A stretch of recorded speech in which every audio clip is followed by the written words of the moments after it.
Awesome. So we get to talk this week about something that happened last week. We've been talking a lot about stepping into the gap and what that looks like, and being in an uncommon situation there where we see a need and we step towards it. And that's something that a few of you did last week on this mission trip to Houston. If you went on the mission trip, can you just stand real quick? Just stand up. Thanks for going. Thanks for going. Appreciate it. Appreciate it. You can sit down. I just wanted to give you a moment to see who chose to do that. So we're going to get started. I got some really fun questions to ask these guys about their trip. And Jacob, could you just kind of fill us in on what you guys did and why you did it? Yeah, so essentially we worked in this neighborhood, and so we didn't really clean up hurricane debris. It essentially was construction debris from the hurricane. So we're in this neighborhood, and they have all this like plywood, tile, all this just junk that was kind of moldy that the city of Houston doesn't take care of. Their trash men won't pick it up. And so each of these families, it costs them around $500 to clean up this construction debris. And so that's mainly the premise of what we kind of cleaned up. We filled like 5 big construction dumpsters full of this stuff. So yeah, Awesome. it's Hey, pretty good. snaps for that. Snaps for that. I'm going to have all of you stand up and pull your chairs forward about a foot, and that way we'll be in the light. It looked like one of those, like, you had to hide their identity while they, I was on the way down to Houston. Just kidding. All right, so now I'm, like, behind you guys, so I got to adjust. I'm going to start with you, Gracie. I'm going to start with you, so if you'd pass her a microphone, that'd be awesome. We're going to dive right in. What did you learn about yourself while you were in Houston? What did you learn about Gracie? I would have to be that as we were kind of going through the neighborhoods, all the houses just look normal. And so I even mentioned that to one of the leaders. I was driving the van, and it just kind of made me realize that when we look at people, we kind of judge them from the outside about how they look, but the inside of these houses were just broken and destroyed. Yeah. And it was so heartbreaking because there was, you saw that destruction, but on the outside, it looked completely normal and fine. So it was just kind of not just prejudging all those type of things. So what did that help you learn about you? Like, what did that show you? What did you learn from that applies to your perspective of your life? Taking a look at everyone just in this room and around, and just knowing that they might look fine on the outside, but they're still broken. Wow, yeah, that's a big a metaphor that can translate to a lot of our lives. I think a lot of us, we look okay on the outside, but maybe on the inside they're completely broken down, right? Reed, next up. Everybody snaps for Reed. Wow, what a guy. I'll have you hold the microphone up to your chin, just so you know. Reed, what did you learn about yourself on this trip? What was the one thing that stood out to you? I would say what stood out to me about myself was that we have it good. There you go. There you go. We have it good. Just rest that thing right here. I don't like it. But you have to. Okay. Just seeing all the debris and all the people that just were desperate to get help because they didn't have the money to fix it. We have it good, I guess, is what I felt from that. Yeah. We're doing a little bit, but it means a lot more to them than like we can feel. Yeah. When we're doing it. What did you learn about where you're at in life specifically? Like, how does that apply to your life now?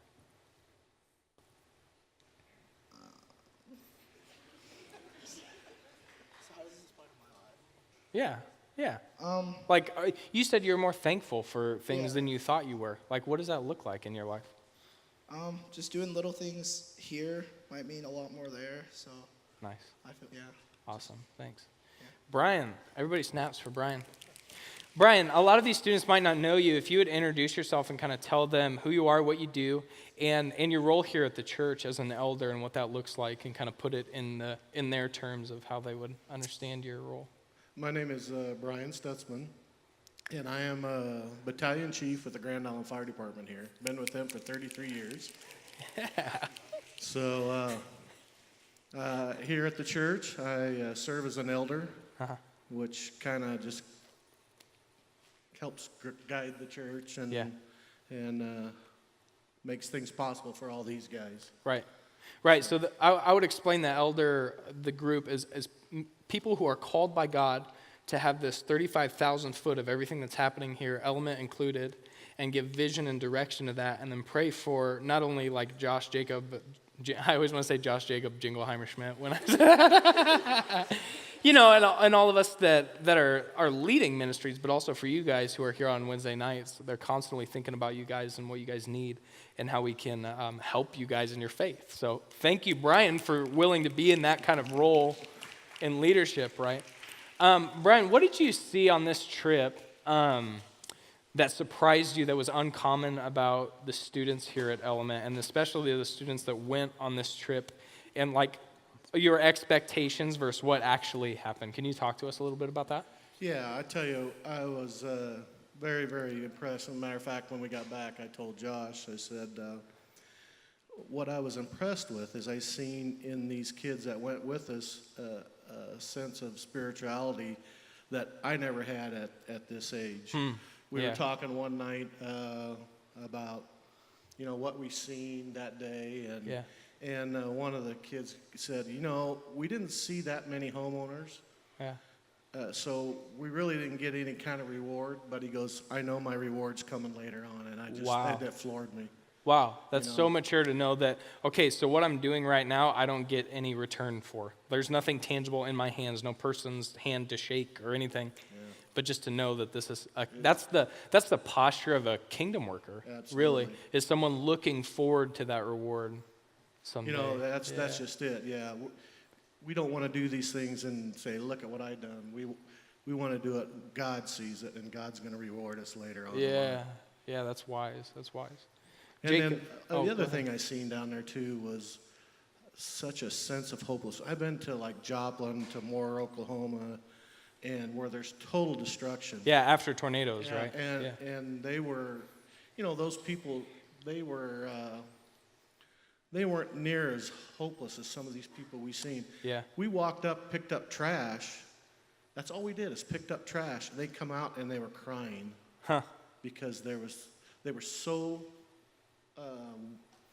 thankful for just doing Yeah. that little thing, because there's a lot of hopelessness down there right now. Yeah, there's something so powerful in this moment where you realize someone notices you and does something for you. And I think that shows heaven on earth more than so many more gestures, right? Yeah, that's what those people told me. Man. These kids are showing Yeah. God's love right Yeah. now. Jacob, everybody snaps, Jacob. Sometimes I forget that Watsy baby here isn't a grown man yet. How old are you? Like 19? 21. 21. I'm 21. So here's something really interesting about what Watson did. He's a resident here. That means he's still going to college to do ministry. And we kind of like dump trucked him and said, hey, lead a mission trip.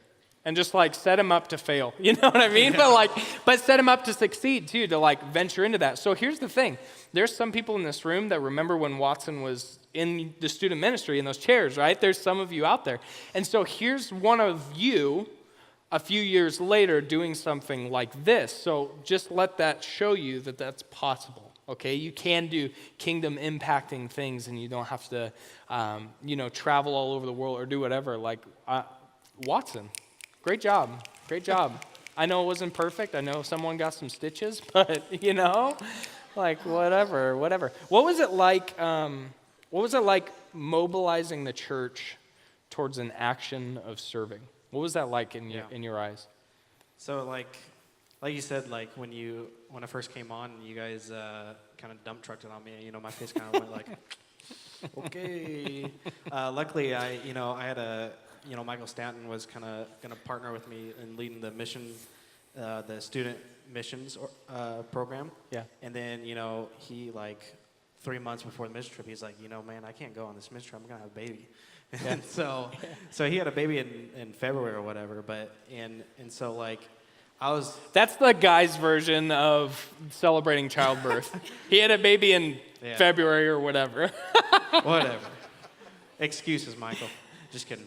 And so, like, I didn't feel alone by any means by leading this trip, but, it was a whole new experience for me by, planning and, there's so many different details and things, Yeah. And, like, I really faced, adversity when, it's probably about a month before we released the registrations for the trip. I hadn't even found an organization to go to serve with, and because I had called like 3 or 4 different organizations or whatnot, and they were just like, they said that we're not looking for student teams, and we basically want skilled professionals. You should say, well, we're not looking for you either. I was like, yeah, well, whatever. Yeah. And so, I called like 3 or 4 people, and they're just like, yeah, we want skilled professionals. We're really in the rebuilding process, and, Yeah. Students more than likely aren't going to be good at that stuff, and I was like, well, what do we do? Yeah. Do we find a new trip or something? So Yeah. had some things in my back pocket, and then I found this organization called, it was called the Harvey Housing Recovery, HHR Project. And they're like, yeah, bring them on down. And so, yeah. It was, So you wouldn't say everything was perfect by any means? no, not at all. Not at all. But you showed up and you mobilized some things to happen. Yep. And that's yeah. I give them one of these, yeah. Grace, we're back to you, Gracie. I want to ask you what you learned about God on this trip. What did you learn about God from what you saw? Mm-hmm. I would have to say that, even when you think all hope is lost, there's still that light at the end of the tunnel. Sure. Because we were, this one couple, I just remember they were in their garage just cutting up something for their house, and we were putting trash into the trailer, and they were just trying to give us money. They're trying to saying they need food and all that stuff. Yeah. And we're like, we just didn't accept it because we're like, we just want to do this just to help you. Yeah. And they called all of us angels, and they started crying. And it was just kind of like a moment of, it doesn't take a lot to stir up hope. And when you stir up that hope, that's when, you Yeah. bring that focus not on you, Yeah. but to Christ. Yeah, that might be the tweet of the night. It doesn't take a lot to stir up hope. That's awesome. Thanks for sharing that. Reed, what did you learn about God on this trip from your perspective? What I learned about God is I believe He does everything for a reason. Yeah. Everything He does has a purpose. I believe He did that just to show people there is hope, no matter how hard times are getting. In terms of you guys showing up Yeah. to help them. Yeah. Isn't it awesome to think that you are a part of the kingdom giving people hope? You can be a part of that, but it's only if you step out, right? Because you could have done a lot of other things on spring break rather than go and help people pick up their trash, right? That's awesome. Yeah, watch Netflix, right? Brian, I have a question for you. Actually, I'm gonna end on a question for you, so I'm gonna skip ahead. Jacob, how does what you did last week line up with the mission of Element? What does that look like? Yeah, so, Christ calls us, to serve one another and whatnot. And so, if you look at our mission statement of the church, it says worship, Yeah. serve, grow. Yeah. As, me, Josh, and Parker, we try to model that too for you guys. And that's something that we value is worship, serve, grow. And so, just creating a missions trip and doing that, I think really models what, we want from you guys in the serve aspect. And, if you, on a Sunday morning, if you're here, we have a middle school Sunday school, but we don't have a high school one. And that's because, we would rather have you high schoolers to be serving in the local church. Yeah. With the kids' men's or anything, And so I think by that, modeling. Because that's a lifelong thing where you give of Right. yourself for the greater picture, the grander with vision. that, because of that, Yeah. we want you to learn how to serve. That way, once you graduate and let's say you move into college, and then we want you to go serve in a local church. Yeah, there. you already know how to be a useful kingdom impacting part of something else after you leave Element, because here's the sad truth: you won't be here forever. Everybody say, "Aw." Student ministry is so hard because I make friends with all of you and then y'all leave me. But I don't want you to stay either, so it's a weird thing. Grace, 3 more questions here. 3 more questions. That's not personal besides the really personal thing. Grace, can you share 3 wins that you saw in other people during the trip that you saw? 3 wins.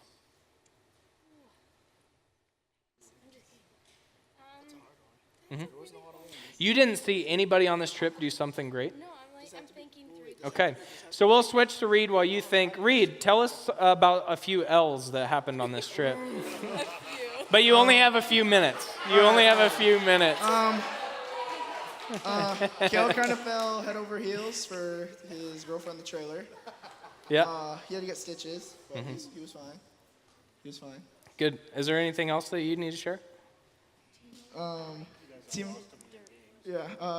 Timo decided to look big and throw a garbage bag by himself, and it ripped over like everyone. Yeah, so what did that smell like? And Brian, I hear that it landed pretty much on your back. My back, my legs. Good impression. I just imagine how red Timo's face is right now. Did you think of a few wins? Can we come back? Okay, Gracie, give us a few wins that you saw. It was the fact that we cleared so much trash from people's houses, in front of their houses, and not only that, but we cleared red X's that were still on people's windows. Oh, interesting. And so it was kind of like a sore point of the house, and Yeah. it was just like an eyesore. And so I would get annoyed by it. Yeah. And also it was the last day, and we split up into a couple of groups. One stayed at the house to help hang up drywall, and me and this other group went to go and pick up more debris. And there was still like a blow dryer and a t-shirt, and I think it was like a hanger in the tree. And so a few of the guys went and got that stuff out of the tree for the homeowner. Awesome. So that was pretty cool. Awesome. Thanks for sharing that. Brian, I'm going to end on a question. How do you see what we did last week, what you guys did last week in this mission, how does that reflect the mission of the church? Well, I'll tell you what, I seen our kids give people hope and extend love. Yeah. I was so impressed. Yeah. I mean, we were picking up nasty stuff Yeah. all day long. Yeah. all And you day knew it long. was nasty because it was on your And back. As soon as we'd stop, it was like, the gal we were with, she couldn't believe how fast we were loading things. Awesome. It was just,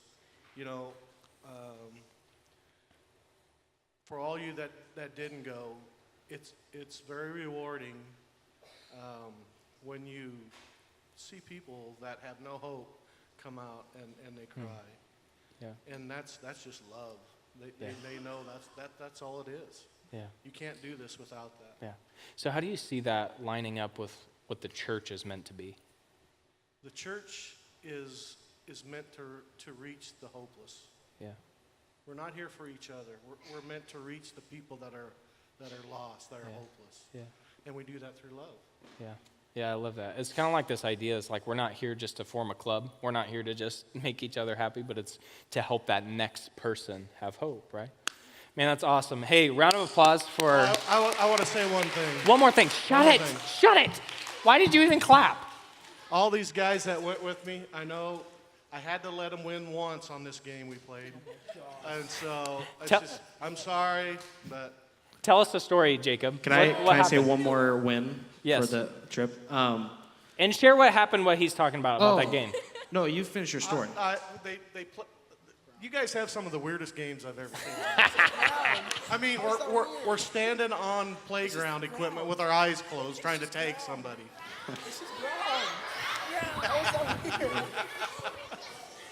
And then you sit in a circle and they smack balls at you. I heard that you got fed up with that. Yeah. I said, I'm not playing nice no more. After he got hit by the mighty Andrew Alcala, the lion. Jacob, one last story. Yeah, so one last win of the trip, and so after hauling all of this debris, like I said earlier, it cost each family to pay basically $500 to have it removed. And so after we did this whole neighborhood, we saved the whole community as a whole around $60,000. Wow. Awesome. Yeah, yeah, you can clap for that. That's awesome. Thank you guys so much. Give them another round of applause. I'm going to pray real quick, and then we're going to continue in worship. Lord, thank you so much for the opportunity to serve. Thank you for the opportunities that you give us around us. And God, we don't need to necessarily just go on mission trips, and that's the only place that we do what you're calling us to, but we can do that in our schools, we can do that here at Element, and we can do that in our homes even. And that's something that we look to you for, because we know that you gave us the best example of serving and love on the cross when you died for us, and you died for our sins, and we get new life because of that. So we actually serve out of that joy and that satisfaction of knowing you. So we ask that the students in this room that didn't get the opportunity, maybe they had a busy week or they had other plans or whatever, I don't want them to feel shame that they didn't go on a mission trip. But what I do pray is that you put in their hearts this longing to serve like their peers are doing, and showing them that it's not impossible. It's not impossible to help someone and give them hope. It's not impossible to pick up someone's trash. It's not impossible to sit by the kid who's sitting by himself during lunch. It's not impossible to help that one student that's an outcast that dropped their books to pick it up for them. Let us lead with that heart and that in mind. And I ask all these things in Jesus' name. Amen. So if you guys have been coming and attending Third City for the past roughly 3 years, you may have noticed some signage. We've been going through this campaign called Uncommon, and essentially it's this campaign for people to be uncommon and essentially give generosity or give generously to the church. And what that did is it basically created us to have the funds to build the seating in the balcony in the plaza. If you weren't here before, that plaza room didn't exist. And so essentially it created this, it developed where we could reach more people in the city of Grand Island. And as Christians, God calls us to be uncommon and to give generously. And maybe you're thinking, man, I don't have money, Jacob. I don't have money. I don't have a job. How am I supposed to give funds to the church? I'm right there with you. I'm a student. I don't have money. But there's something you can do, and it's what these students did. They gave generously with their time. They gave generously with their time, and that's what Jesus wants.